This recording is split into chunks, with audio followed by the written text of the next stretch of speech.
This is an artificially aware original production.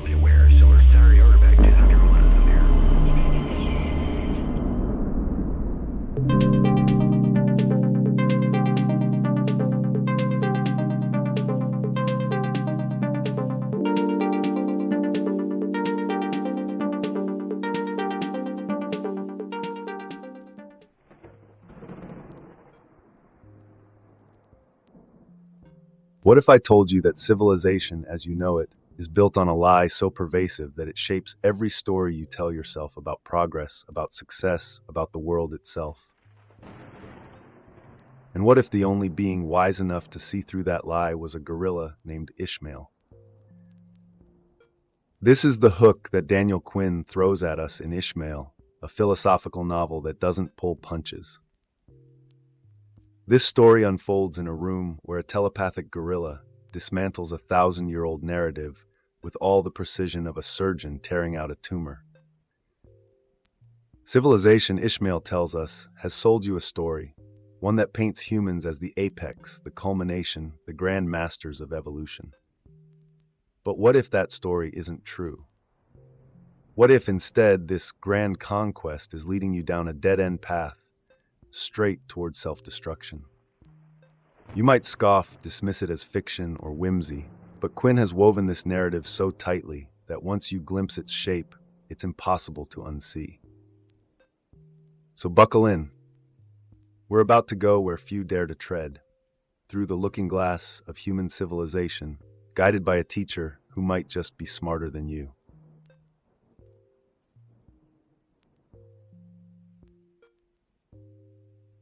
It all starts with a newspaper ad, one that reads like a joke. Teacher seeks pupil. Must have an earnest desire to save the world. Our narrator, a disillusioned everyman, stumbles across this ad with more than a little eye-rolling cynicism. He's tried the save the world bit before, caught up in the counterculture dreams of the 60s, and like many others, watched those dreams get mowed down by the cold machinery of reality. But something compels him to show up, to meet this teacher. What he finds isn't the guru he might have expected, some bearded human prophet peddling hope. No, he's faced with Ishmael, a gorilla sitting in a sparsely furnished room, waiting, calmly. The absurdity hits him. Here's a gorilla asking to teach him about saving the world. Yet that initial disbelief quickly fades, replaced by a curiosity that crackles like static in the air. Because Ishmael isn't here to coddle or console. He's here to upend, to uproot everything the narrator, and by extension you, think you know about your place in the world.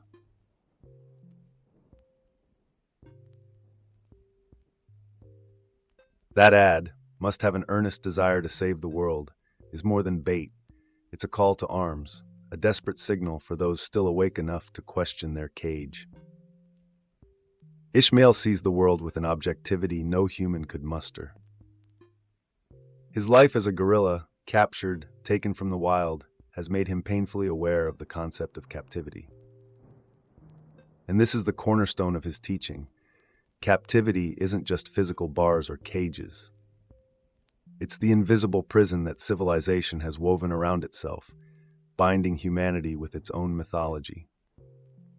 Ishmael sees people enslaved by their own stories, the idea that growth is progress, that domination of the earth is destiny. His ad is a beacon, calling those few willing to consider that maybe, just maybe, they are the ones trapped. And what Ishmael is offering isn't salvation, not in the traditional sense. He's offering a way out of the mental maze that civilization has crafted. It's an escape from the relentless chase of more, a journey back to what he calls the lever's way, a philosophy that's as old as humanity itself, but as radical as any revolution.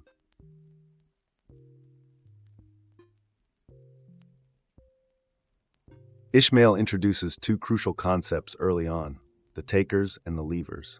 These aren't just terms. They are the fundamental dividing line in the human story.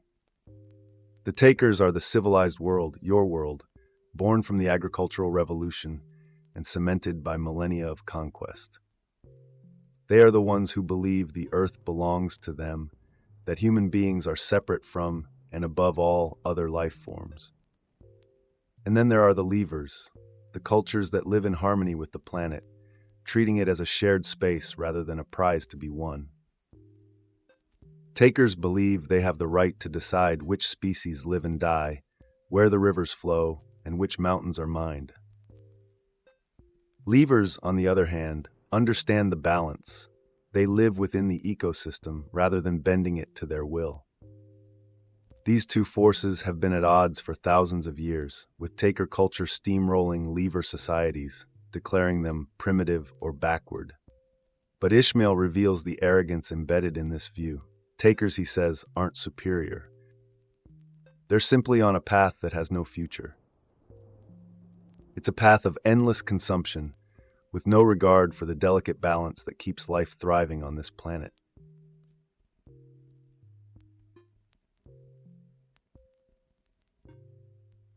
The most unnerving part of Ishmael's lesson is his assertion that civilization's entire narrative is a myth.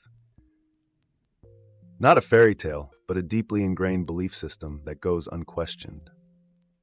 Humans, especially those in taker societies, see themselves as the pinnacle of evolution, the rightful rulers of the planet. This story is so deeply embedded that it shapes every law, every economy, every social norm. But Ishmael peels back this self-aggrandizing lie, showing that this belief is nothing more than a story that has dire consequences for the planet. By putting themselves at the top of some imaginary hierarchy, takers give themselves permission to destroy anything in their way, to harvest, to mine, to kill, all in the name of progress. Ishmael's perspective is blunt. This isn't progress, it's insanity. It's a slow-motion train wreck, with humanity barreling toward extinction, blindfolded by the myth of its own supremacy. And here's the kicker. Every other species on the planet manages to survive without this myth. They live, they die, they thrive without the need to conquer. It's only humans who believe that survival means domination. And it's this very belief that's tearing everything apart.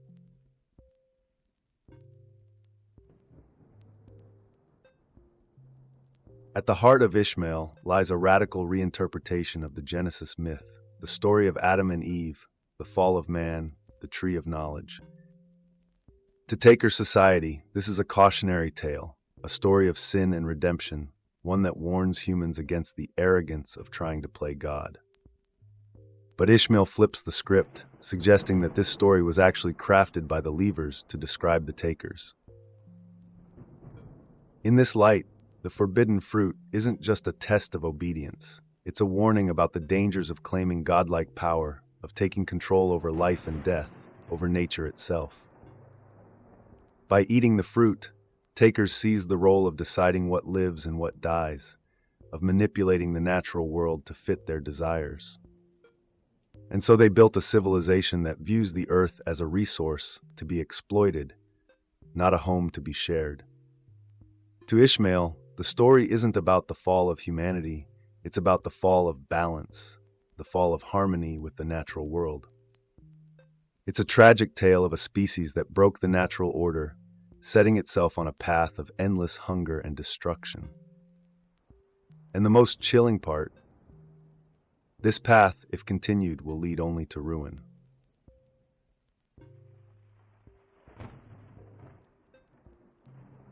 To Ishmael, the most dangerous story humans tell themselves is this: humanity as the pinnacle of evolution, the final and ultimate achievement in a long line of life's creations. It's a story humans cling to fiercely, one that justifies nearly every action taken against the earth. Humanity's imagined supremacy has been used to bulldoze forests, to overfish oceans, to drill deep into the earth for oil, and to build cities on land that once belonged to countless other species. This belief in human exceptionalism isn't just a feel-good fairy tale. It's a weapon, one that gives the species a free pass to live without regard for the consequences. Ishmael exposes the absurdity of this notion by reminding his pupil, and us, that humans are just one species in a sea of millions. The Earth wasn't waiting with bated breath for humans to appear. The planet was thriving long before humanity arrived, and would continue to thrive if humans vanished tomorrow.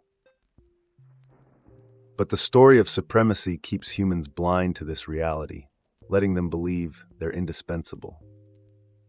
And yet, Ishmael's words serve as a rude awakening. If humans continue down this self-aggrandizing path, they won't just fail to save the world, they'll destroy it.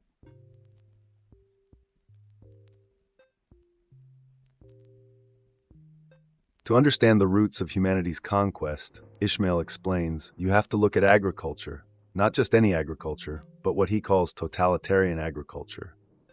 This form of farming, practiced by the taker culture, isn't about living alongside nature. It's about controlling and dominating it. Totalitarian agriculture doesn't just grow food, it clears entire landscapes, exterminates other species, and replaces diverse ecosystems with monocultures. It's an attempt to manipulate nature on a massive scale, creating food surpluses that lead to human overpopulation and a need for ever more land. Ishmael makes it clear that this shift in agriculture was a turning point, a moment when humans decided to stop being a part of the ecosystem and instead to bend it to their will. This farming method isn't sustainable, it's exploitative, and it has unleashed a cycle of environmental destruction that's spiraling out of control. Through Ishmael's eyes, we see that the agricultural revolution wasn't a triumph, but a coup, a power grab that has consequences stretching far beyond human understanding.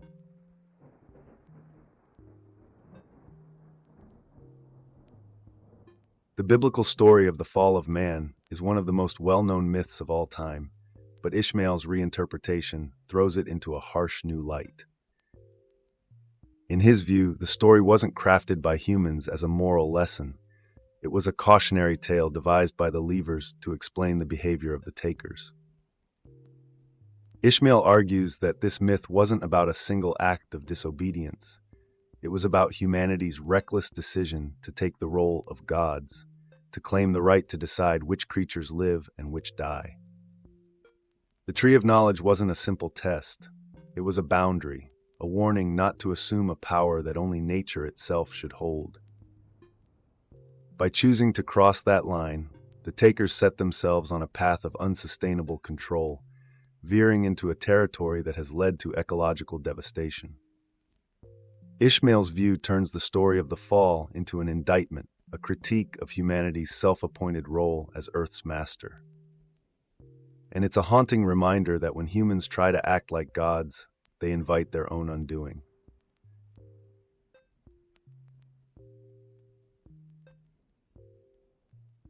One of Ishmael's most powerful teachings is his law of limited competition, a principle that governs life on Earth and, curiously enough, is respected by every species, except for humans. This law is simple but profound. A species may compete for resources, but it must not deliberately destroy its competitors or hoard resources in a way that prevents others from accessing them. In the natural world, this law keeps ecosystems balanced and species in check, allowing life to flourish in a continuous, self-sustaining cycle. But taker culture, according to Ishmael, blatantly violates this rule, acting as though it's exempt from nature's laws. Humans don't just compete. They eradicate competitors, they hoard resources, they create artificial scarcity to control populations. This behavior is not only unnatural, it's suicidal. By breaking the law of limited competition, humanity is setting itself apart, and not in a good way. Ishmael warns that ignoring this law is a ticking time bomb, one that could lead to the collapse of entire ecosystems, including those that sustain human life.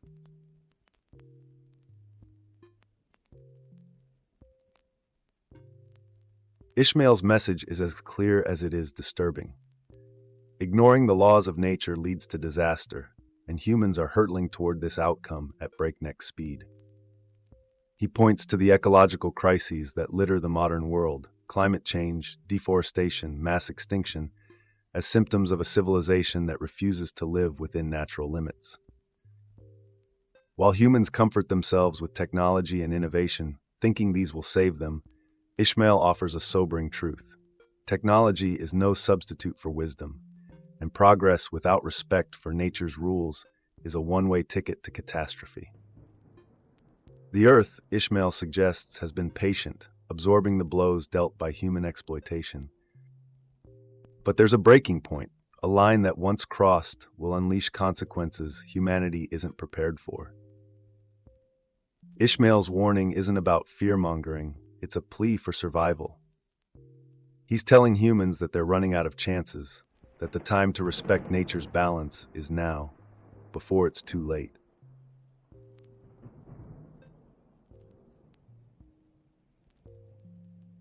For the narrator, Ishmael's teachings are a brutal awakening to the illusion of human superiority. At the start, he's like most people. He assumes that humanity's achievements and power justify its place at the top. But Ishmael's relentless questioning, his probing into the myths that uphold this superiority, begins to chip away at that confidence. The narrator starts to see that humanity's greatness is a mirage, a mask hiding deep insecurity and a profound disconnect from nature. Every step of the journey with Ishmael forces him to confront a harsh reality, that civilization, as grand as it may seem, is little more than a house of cards built on a shaky foundation of arrogance and ignorance. The revelation is uncomfortable, even painful. But it's also liberating. The narrator begins to understand that true power doesn't come from dominating the earth, but from living in harmony with it. Ishmael's message isn't just an intellectual exercise, it's a call to action, a challenge to rethink what it means to be human. And as the narrator awakens, he realizes that the stakes couldn't be higher.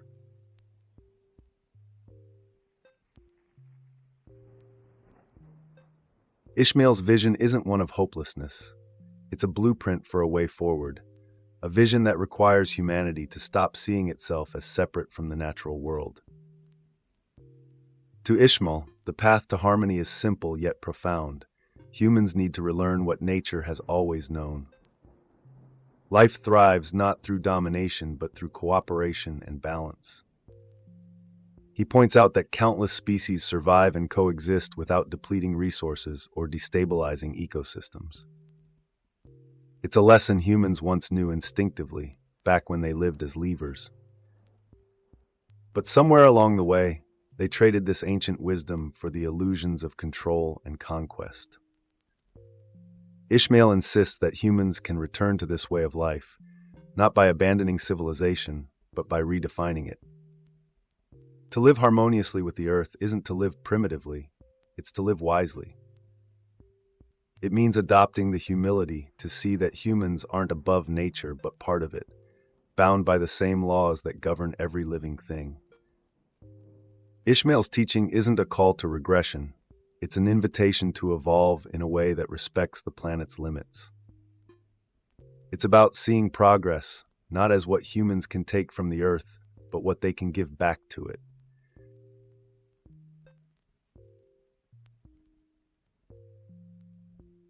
Toward the end, Ishmael leaves his pupil with a haunting question that turns the whole conversation on its head. With man gone, will there be hope for gorilla?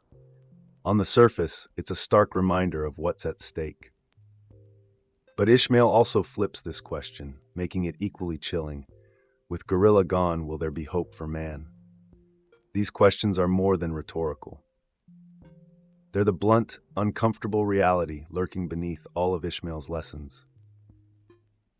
He's not just talking about the survival of one species over another.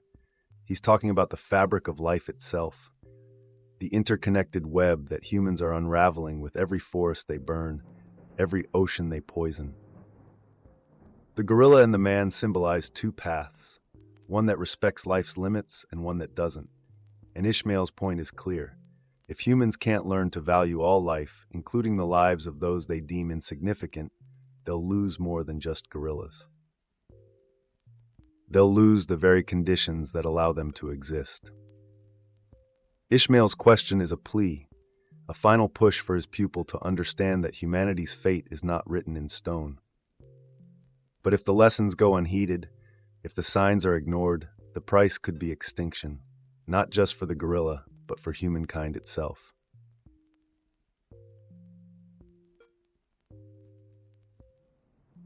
In his final call to action, Ishmael doesn't ask his pupil to save the world single-handedly.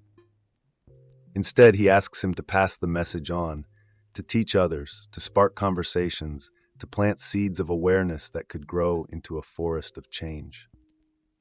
Ishmael's hope lies in the power of knowledge, in the idea that if one person can awaken, so can another, and then another. Civilization's future depends not on the grand gestures of governments, but on the subtle shifts in thinking that ripple through society, one person at a time. It's a slow revolution, one that starts with understanding and spreads through empathy, as each person begins to see themselves not as rulers of the earth, but as stewards of it. Ishmael knows he won't live to see the changes he hopes for, but he trusts that the message, once planted, will take root.